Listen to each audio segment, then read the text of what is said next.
Hello everyone and welcome back. Today I will be reviewing the film Rumours from the 2024 New York Film Festival.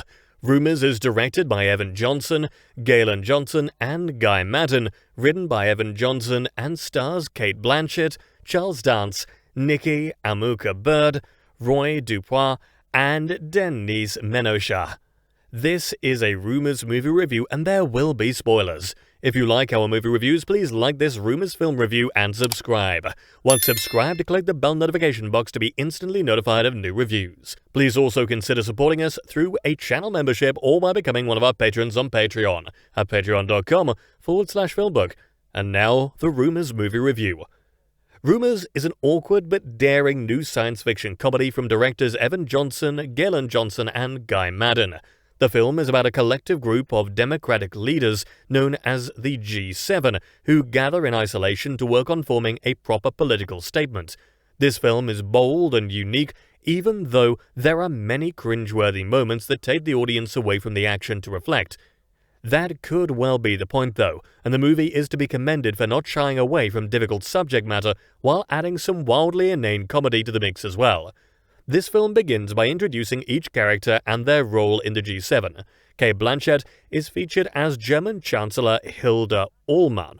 Blanchett is no stranger to taking on oddball roles these days, and her intriguing performance here comes on the heels of her work in the box office dud Borderlands. Meanwhile, Charles Dance portrays the President of the United States, Edison Walcott. Other characters on board include Canadian Prime Minister Maxime Laplace and UK Prime Minister Cardoza de Wind.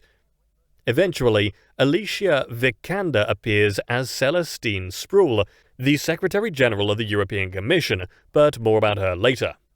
At the beginning, the movie gets the witty dialogue flowing. In the early stages, a lot of the jokes are hit or miss, but the film is ultimately headed in a direction that is impossible to predict from the opening moments. As the central characters become lost in the woods, the plot thickens, as the obscure political crew must form a plan to escape when they discover their means of traveling over the local waters have been compromised. There are a lot of moments that will ruffle more conservative people's feathers.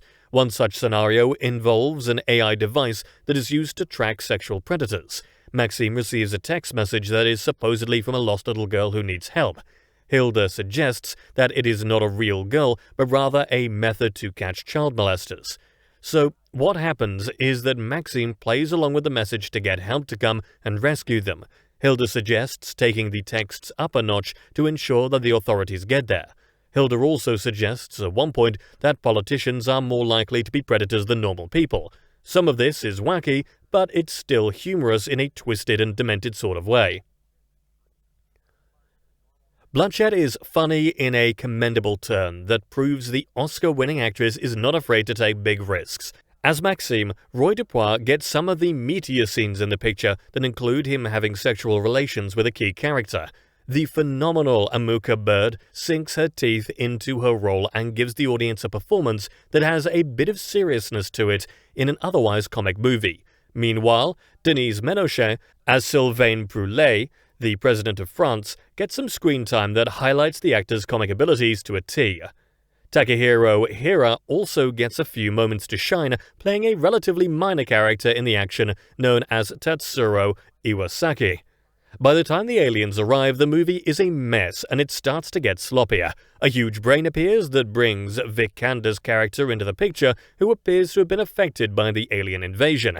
This is a thankless role for Vikander, but the actress nevertheless acquits herself admirably with her offbeat turn.